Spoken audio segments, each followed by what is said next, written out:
nothing but managing our debt, managing our equity. We were discussing how the combination of debt and equity, or which option to we choose and why. We discuss about what is the advantage of debt. We talk about what is advantage of equity and what are the limitations of both. So what is the optimal mix? So we discussed all these things yesterday. Then we discuss about what is the perfect market structure. We talk about the trade-off theory, where we talk about the art of balancing over 3 points. One is tax shield, financial distress, and information assessment. Then we discuss about the business risk and financial risk, and we just elaborated how we can manage debt and equity and then nullify the risk associated with the same.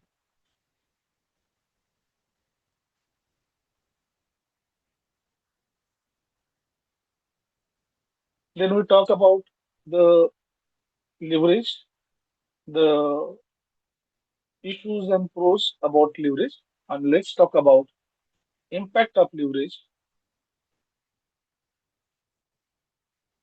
Now, to just quick revise, leverage is a charge on organization to repay, or it is a charge to pay back an additional amount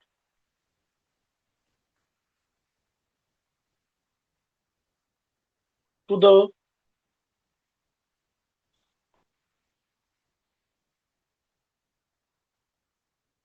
investor or to a person who is managing equity and debt relations. Sorry, who is managing equity debt relations by understanding value they are paying outside people. So let me give an example. My firm has a liability side. The first is my capital. Suppose it is 2 lakh rupees.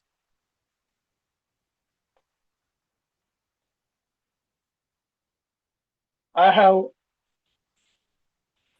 debentures. Suppose it is 1 lakh 25,000. Then I have term loan. Amount is suppose 75,000. So let's take only these three. If I have the capital, they are receiving dividend. I have debentures, I have to pay them the dividend. In term loans, I am paying my interest. So if I do exist only the capital part, then I do not require this kind of expenses. So leverage means the amount which I am paying as interest, as dividend to the people for investing in my company. As per the trade-off effect, the leverage firms, the leverage firms are debt to create a tax shield and they deliver high return on equity. However, if the leverage are volatile, then shareholder get a free, risk for the prospectus reward.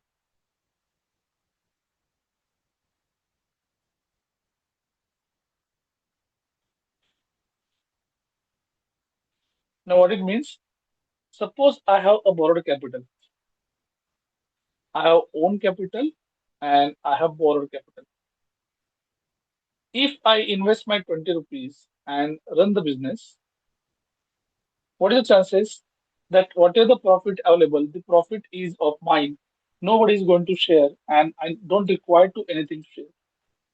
If the 20 rupees loss is there, certainly I will be an issue in question.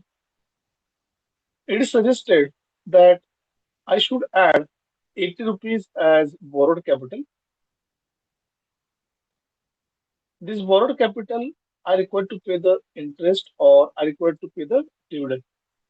But when I'm talking about the risk is divided between own funds and borrowed funds.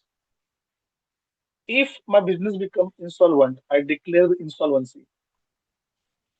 Then, in such case, the risk and rewards are considered to be value analyzed.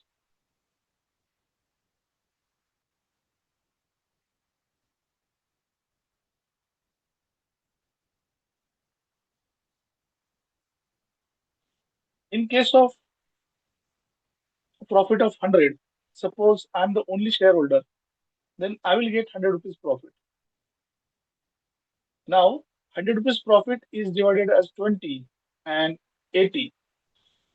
But because I'm sharing my risk, now I can take more risk and generate more profits. So it becomes 1,000. My share will be 200. No doubt, it is less. And the other person's share is 800. But they are bearing the risk of this higher turnover. And that's why this advocates that when the firm has leveraged capital, the firms has borrowed funds, it is always a profitable scenario because these borrowed funds are shield to protect me uncertainty. They can be very crucial for taking decision regarding huge investment, chunky projects, and so on. If I'm just depending on my own capital, it may have issue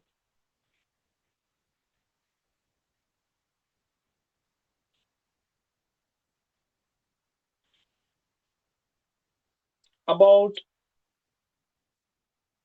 understanding the risk. Similarly, when I have borrowed capital, potentially my return on equity is average. It's not so high, which welcome the tax. Secondly, when I have borrowed capital, this borrowed capital interest is shown as expenditures. So my profit, which I'm just declaring on my own equity, it will be reduced. So this way, by allowing others to contribute as borrowed capital, I simply try to maximize the higher return on equity because on 20 rupees, my capital, I can go the business up to 40 or 100. But when I invite, suppose 200 odd people from outside, my volume of business will be more, my profitability will be more, my productivity more, because I have the ability to go with more funds. So I can generate more returns. And advantage when I have borrowed capital, the risk sharing is maximum. I can have the analysis and I can share the better risk.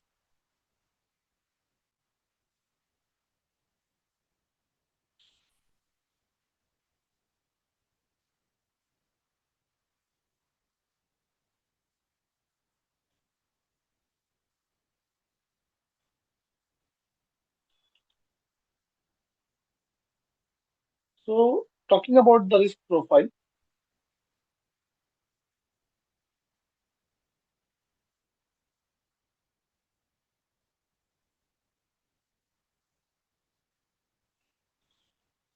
we need to always think on larger side.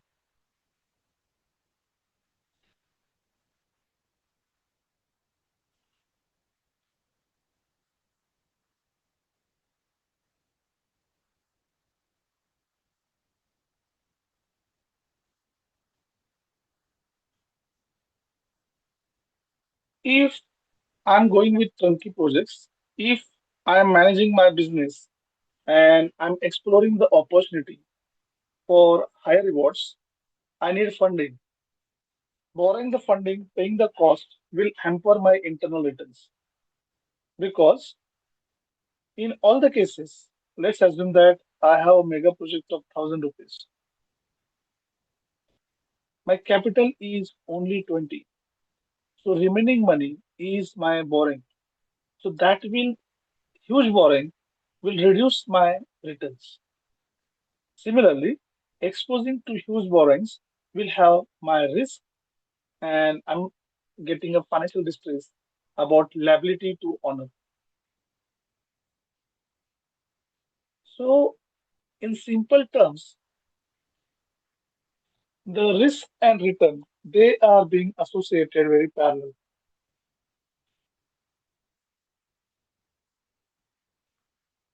When we calculate the risk and return, I should think about the volatility and the gain which I supposed to. For example, when I have capital of 20, my journey of movement is limited. But when I have borrowed capital, suppose 2000, then I can have the larger business volume, and this volume can be used for generating more revenue, more gains. When more and more external people are attached to my organization, simply they will provide the advices, they will provide the technical help, and this way my shield will be created for taxation, potential risk, and indirectly the maximization of returns on equity will be created. However, in reverse, when it is my only equity firm, my returns are average and the risk potentials which I'm taking is huge. So it is always suggested to have a leverage firm. If you're doing it your own, it's okay. But you need to put somebody with your share so that you are doing great. So to give an example, there is a function at your house and you decided that everything will be made by you. The cleaning, it's you. Food arrangement, it's you. Invitation, it's you. The music and other arrangements, sitting arrangements, it's you. What happens if the same person is handling the multitask at one junction?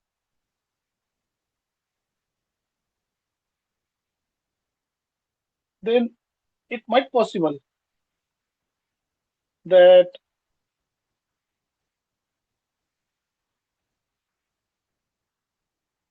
at certain this point, if this person is over choked, he will not able to perform. Instead of this, if he hire 3, 4 workers with him, the workers will work for that person. They will make him ease of operations. Definitely, I have cost of employment, but volume I'm generating more than cost of employment. Second, I'll get technical consultancy and advice. Third, I get an opportunity to supervise and control and modify as and when required to match with my profitability.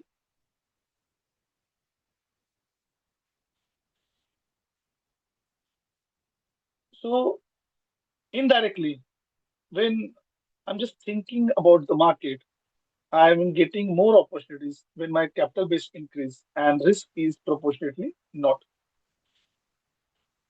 Now, what is the optimum capital structure? If I say when I manage the leverage firm and unleveraged firm, the optimum capital structure is that structure where the share price is maximized.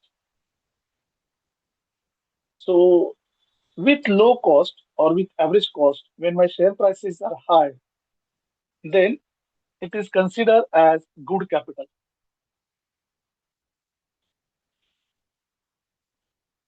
All of you remember what you've done in economics?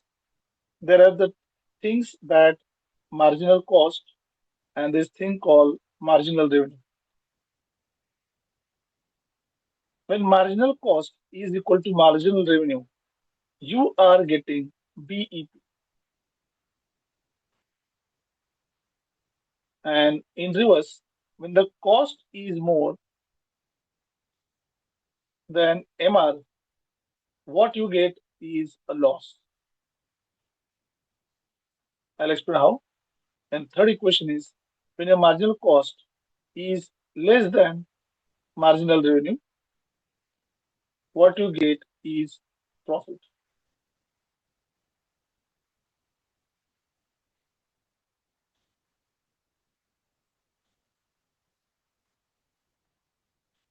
The marginal cost is that indication.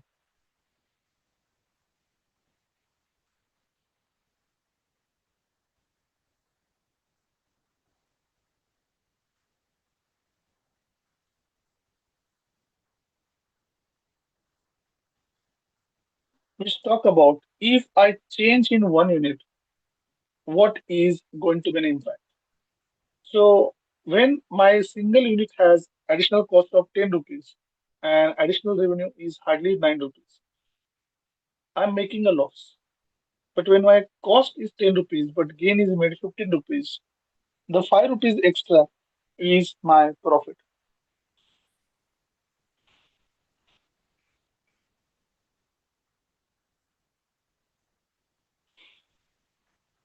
So when we analyze a situation of capital structure, we should always think the contents of capital, like I have preference shares, I have debentures, I have bonds, I have commercial paper, I have term loan. These people should not influence the WACC.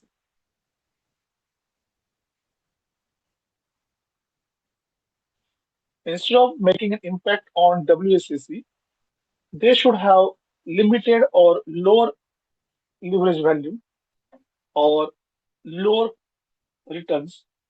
And in such case, I can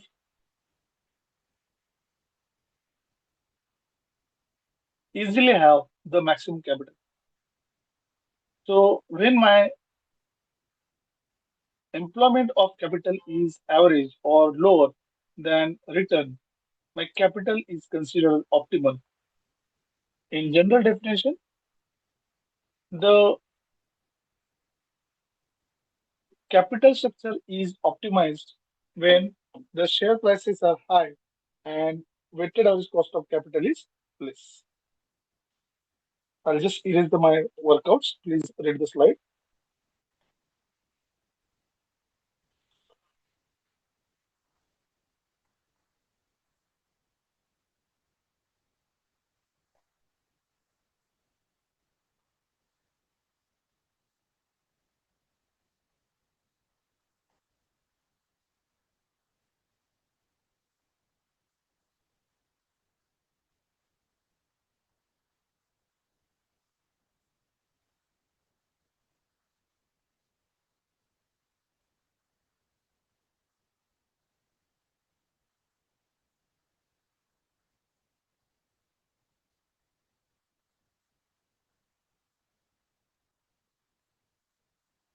Let's continue.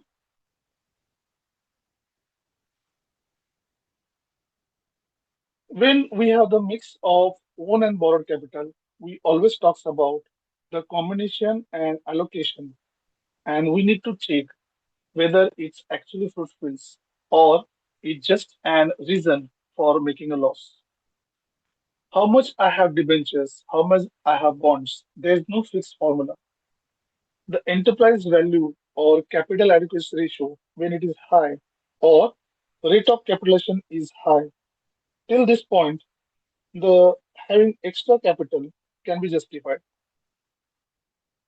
But when it is making an impact over the turnarounds, the effectivity of higher debts is reduced.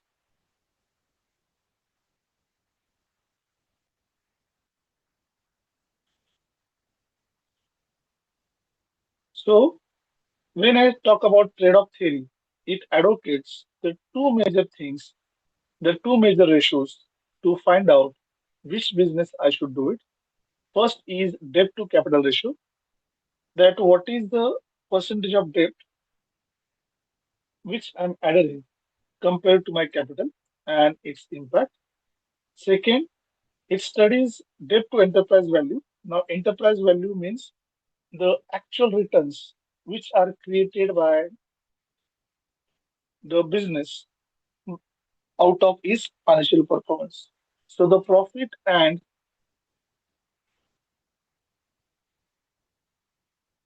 turnover changes which are created by business, they are considered as base for understanding the trade-off.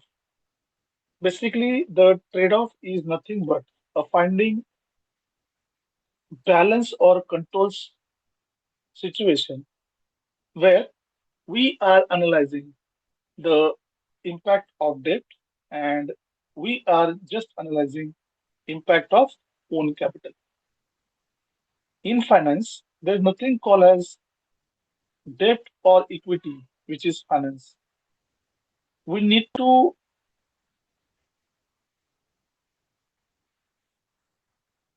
always think about how the things are working and what are their correlations.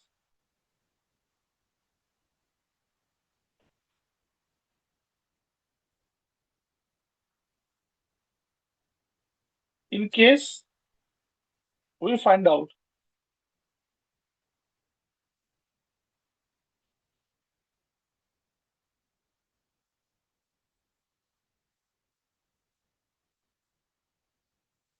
the business is at risk, we can take care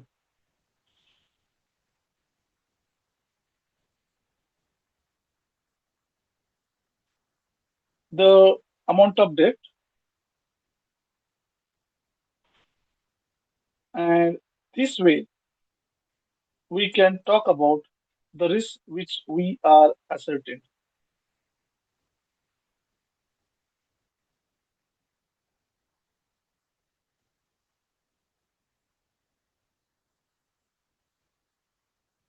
Now, when I'm running a business, the business has always an issues,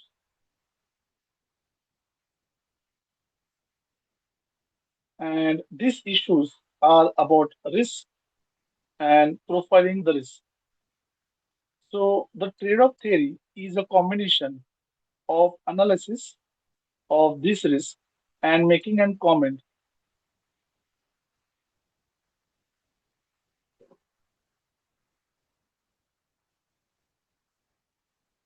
how much the risk the business has, what are the values associated,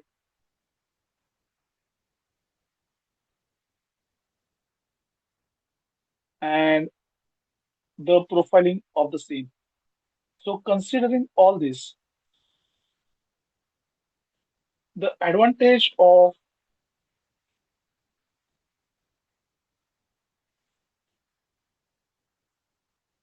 all these possibilities is the debt to equity proportion will help us a balanced situation for growth. If we find the more debt is hampering my growth, they are just creating burden of loan and sorry, burden of interest or dividend. We should cut it. If the debt is adding the enterprise value compared to their returns, for example, I have loan of 8%, but because of this loan of 8%, my business is growing 20%. So ultimately, I can set off the 8% out of 20% and 12% additional gain is possible too. And so the trade-off theory advocates that you should not have only one capital. You can instigate and go with the borrowed capital.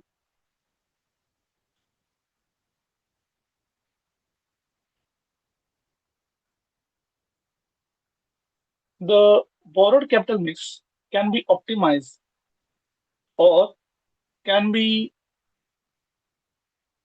evaluated and analyzed based on the performance and segregations. These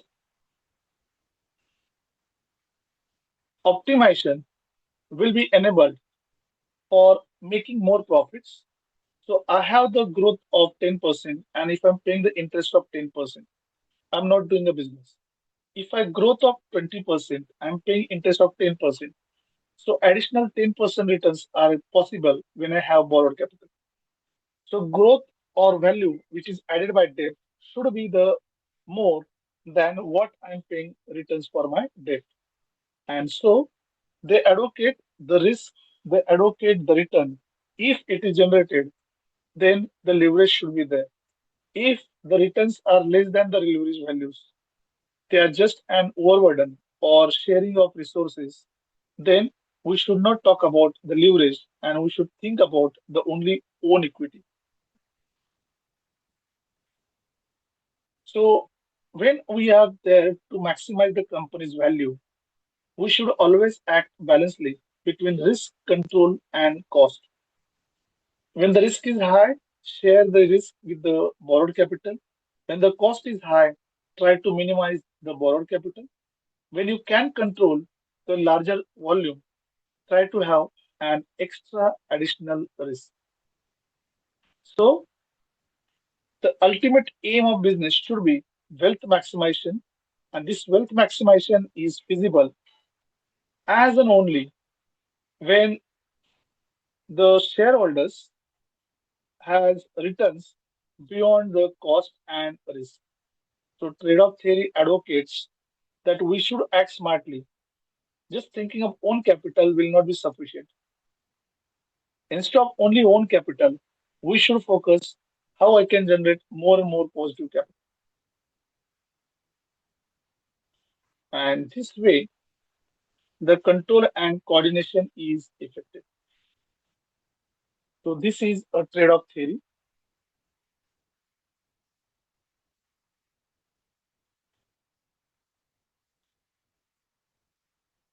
Now let's move on. The second part of the another last theory of capital structure, which is called signaling theory.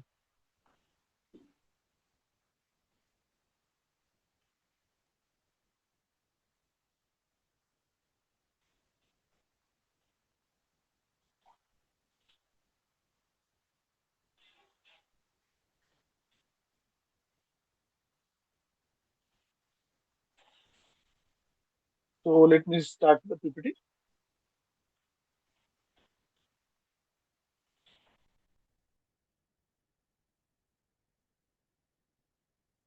The signaling theory,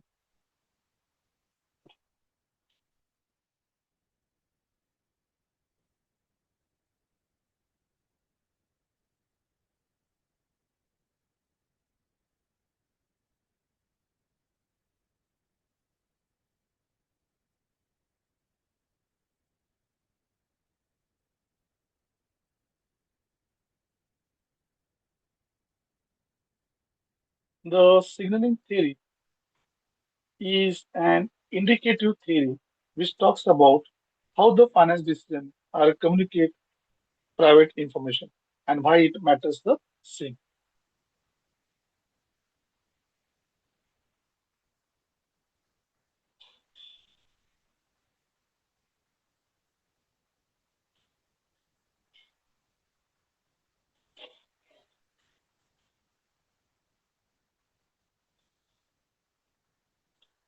The signal theory of capital structure is given by Stephen Ross. As per this theory, he point out a finance decision is act of different indicators. It is decision based on different parameters, which is called as financial indicators. And these indicators will tell what is the combination of equity and debt should be there. He advocates that investors they are very smart and protective about their trade-offs. They always gives an idea about future occurrences, and using that signals, we can decide the structure of capital. The core problem why the capital is important that in 1958 the perfect market capital structure is not related to firm. So Moodle and Miller they propose that The combination of equity and debt is nothing to do with the market structure. The price the customer is paying is more relevant and important. The price which is paid is considered as most important, and this price paid is more relevant regarding the capital structure. The managers has always those alternate sources of information, which is called private information about the quality and future cash flow. This information is a backdoor asymmetry which tells us the growth and advantage of that organization in future. So when this information is shared, we can plan and we can decide how to progress further. But in case we are not plan this and we ignore these informations,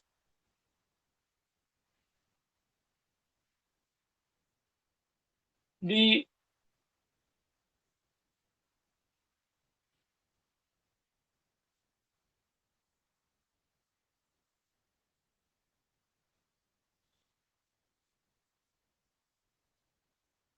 ignoring this information will lead to missing the golden opportunity.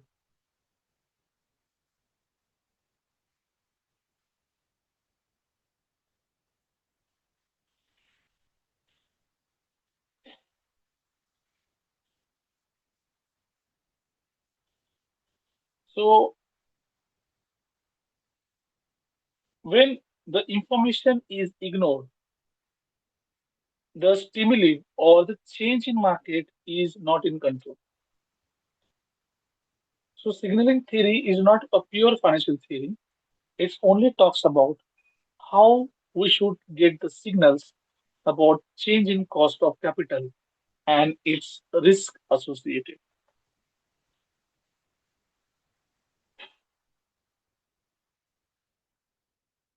What is signaling theory then?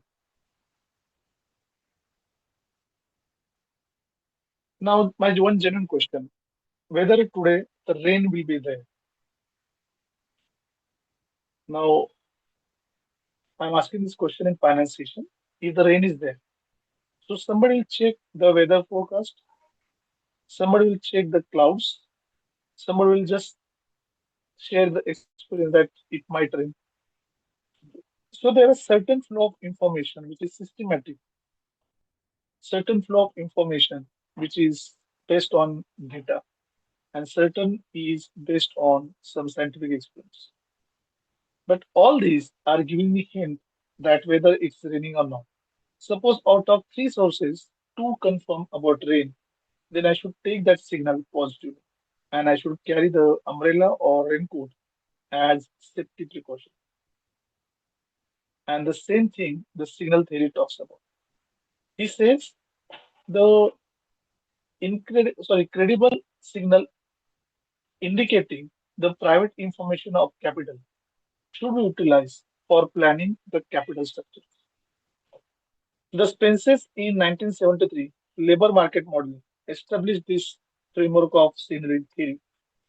He applied this theory, and the use of this theory is done by Ross in 1977 and Majerful in 1984. And they are the pioneers who discuss about the signaling theory.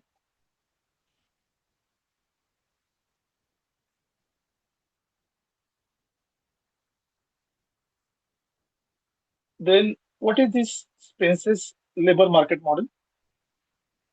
Let's understand.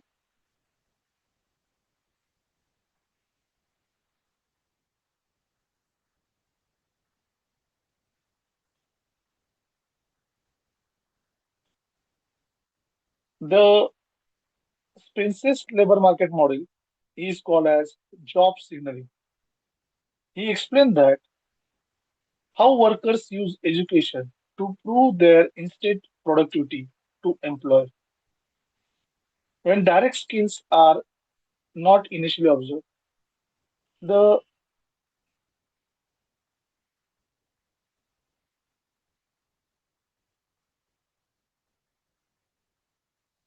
Labor market model is an example to get an indications about how the information should be collected if I want to employ the labor. So what he has said, suppose I want to recruit an person, I have to judge him with the discussion of a certain period. So what are the hints or what are the things which I should check to understand the effectiveness of that person or the benefit of such person? So as per him, the person is having certain key signals which we can use. So he talk about the numerical ability, he talk about communication skills, he talk about leadership capacity, he talk about general knowledge and so on. So same model was applied in corporate finance by Ross in 1977.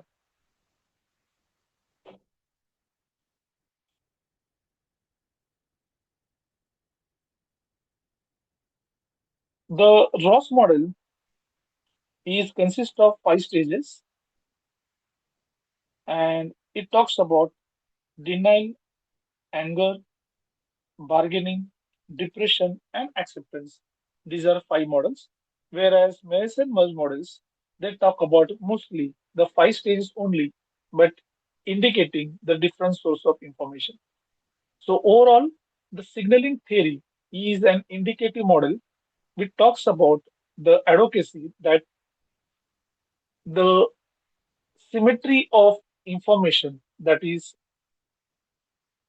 source of information and its application should be parallel to find out what is optimum capital structure and to avoid the future losses.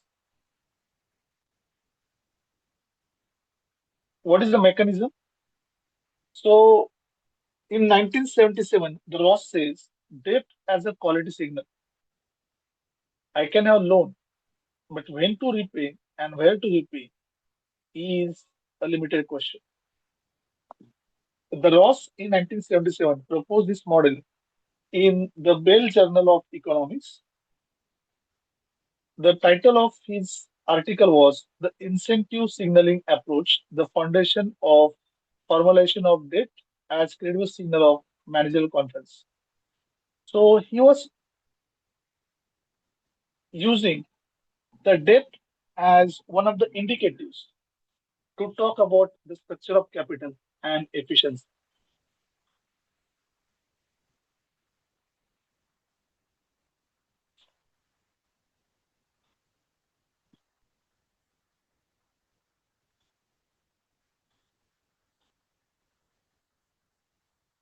To more formalize this, let's assume other way.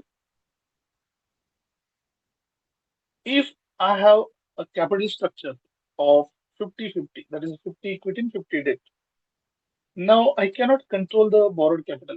They can invest, they can withdraw, or they can charge. Something can happen. For own capital, they are neither change or not demand unless we have the profits. So when the investment in debt is high, the instrument become costly. We have to indicate that more demand for company's product is there. People have started more confidence in organizational capacity.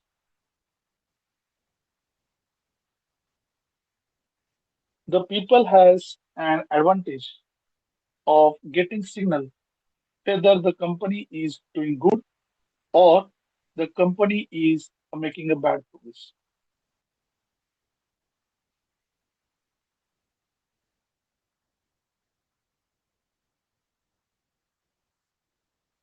So in this case, the debt, if people are subscribing, the debt if people are paying, they are ready to pay the premium, then my company is indicated doing well. If certainly there is a disturbance in debt, some people withdraw, some people deposit. It assumed to be a signal of disturbance.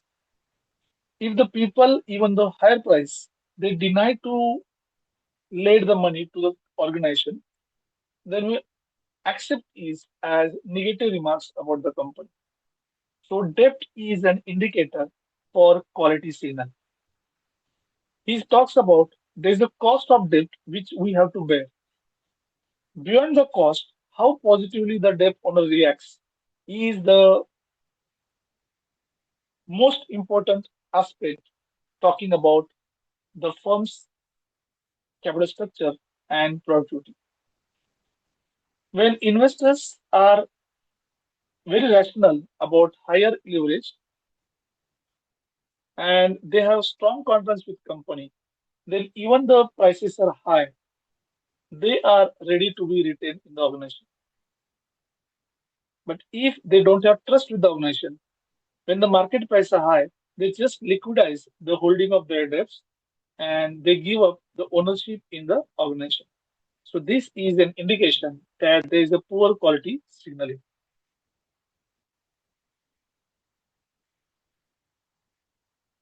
So signaling theory is an indicative tool which use the depth and the information regarding depth to plan what is the capital structure and how we should finance or make the decisions so that this can be optimum.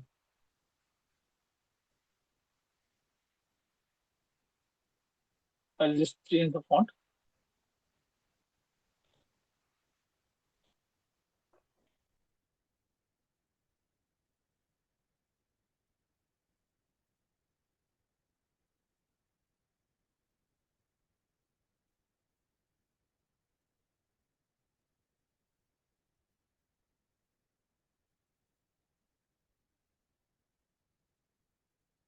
Give me 2 minutes. I'm just changing the font.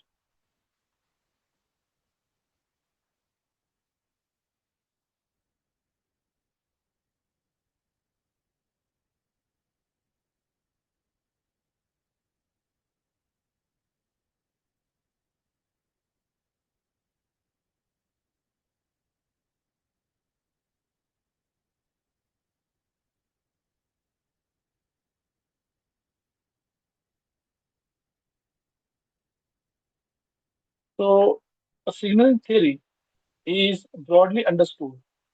The tools, the effects, and the benefits only when it is rationally studied about happenings.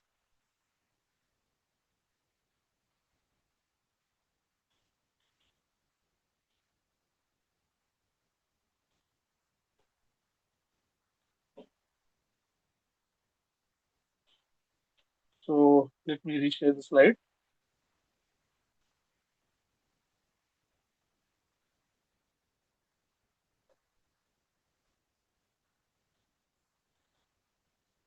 Yes, now you can read the slide.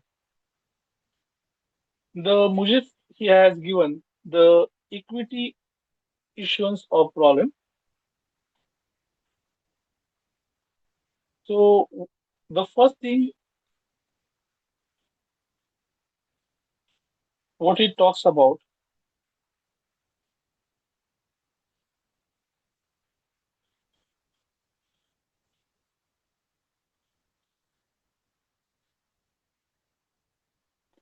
that the signaling effect is given by Ross. So as per Ross, the depth and moment of depth is an indicator for understanding the capital structure and risk. But the Mays and Mollis, they give the framework which talks about maximizing existing shareholder wealth. So as per them, the investors can contribute towards corporate finance of the organization by having different signals and methods. For example, the first signal they can give is bad news.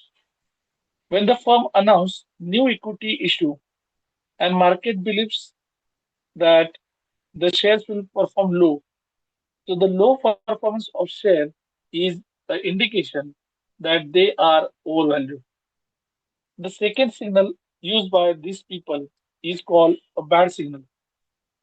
The bad signal is that signal which updates the share value and it is declining. So the three signals are used by Mays and Mullis. First is adverse selection, second is bad news, and third is underinvestment. The adverse situation talks about the private information about dilution of equity. I issue the shares of 500 rupees, but people only ready to buy it at 100 rupees. So even I want to say that the cost price of 500, the nobody is buying it. This is called adverse situation. So this is a negative situation of the company's capital.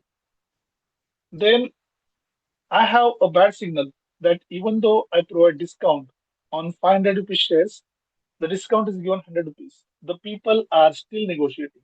This is called a bad signal.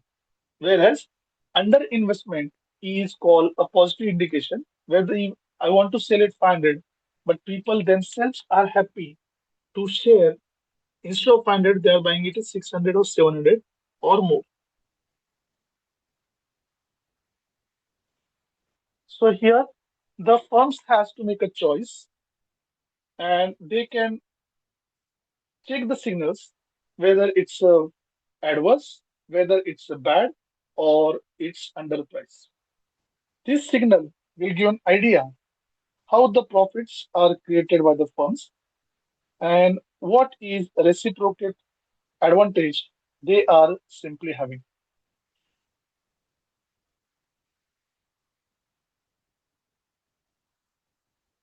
And when I'm issuing the capital, I can easily decide how much or how much the quantity I should narrate for issuing the capital.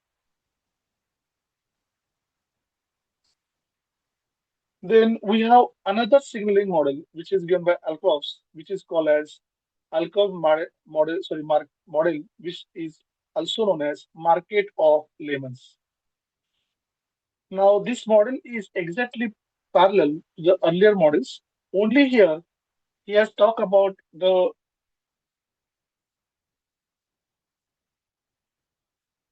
buyer's reaction in anticipation about the price. If there are high quality shares and the price is low, the buyers will go with more purchase. But if the shares of a poor company overvalued, the buyers will simply forgo the purchase habit of such company shares. They don't believe to sell the shares at higher price of a company whose performance is low. So the third theory of Aklus under signaling effect is he talks about reaction of buyer and its effect over the prices. So we studied the first is Ross. Ross talks about the leverage, debt and leverage they are same, but we calculate the leverage on operation finance. So Ross was saying debt is the indicator that the people who has given money to the company, how they are reacting, whether they offer the more debt at less price or they charge more at same price. This will be a signaling effect what the company is performing all about. Then Mayers and Mulip they talk about the three models: adverse, bad, and underestimates. And now the Alakos talk about market of lemons. Lemon खट्टे लग गए तो बुरा है juicy थे तो अच्छे हैं एंड सूख गए तो खराब है so they talk about reaction of customer on company's price.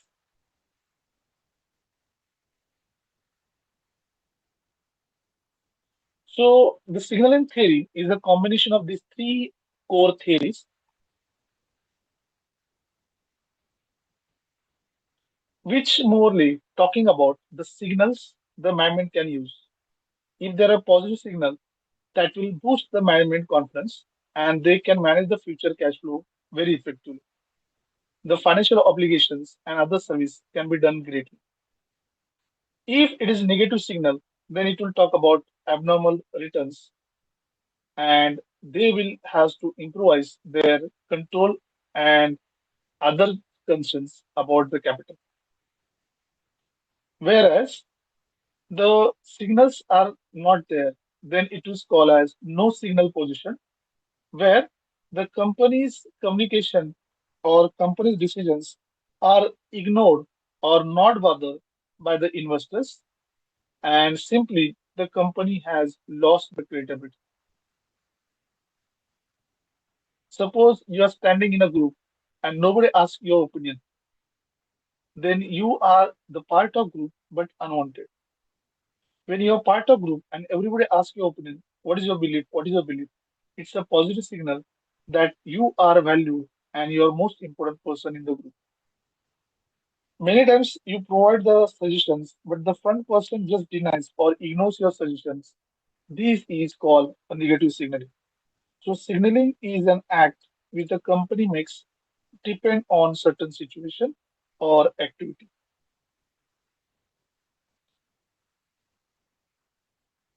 The mayor has a formal hierarchy about signal effect. He says the signal the firm utilizes is called packing order. The packing order is nothing but residual value. As per him, the internal funds should be higher, debt should be lower, and equity is a moderate. So when I have the internal funds for my operation,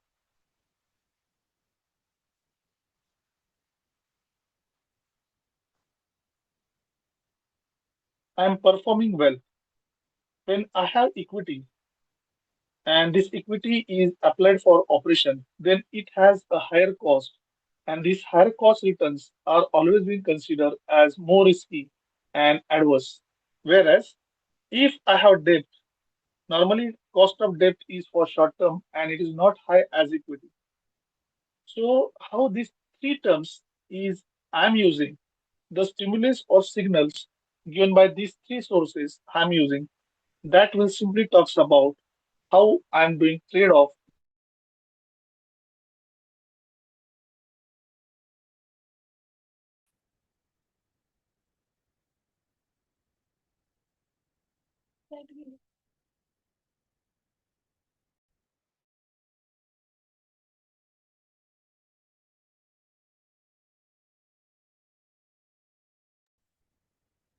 So that's all for now. To conclude, a signaling theory is a theory which indicates the growth and profitability of a business.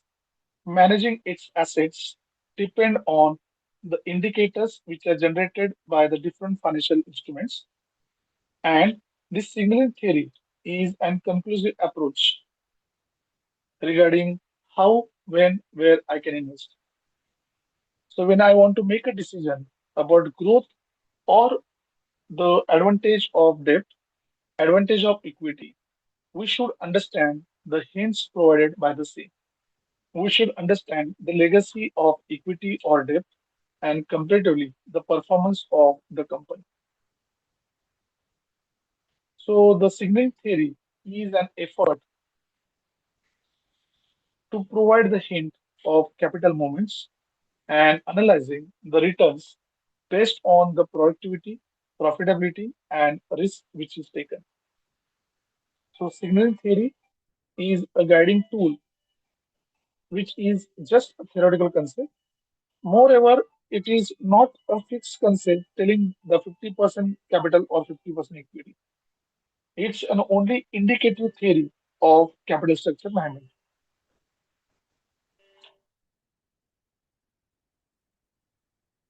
So that's all for today. Now you can just move on for the next session. We'll discuss about EBT analysis and EPS analysis. We'll talk about other theories and we'll finish our second unit of advanced financial management. Thank you all of you. Wish you a wonderful day.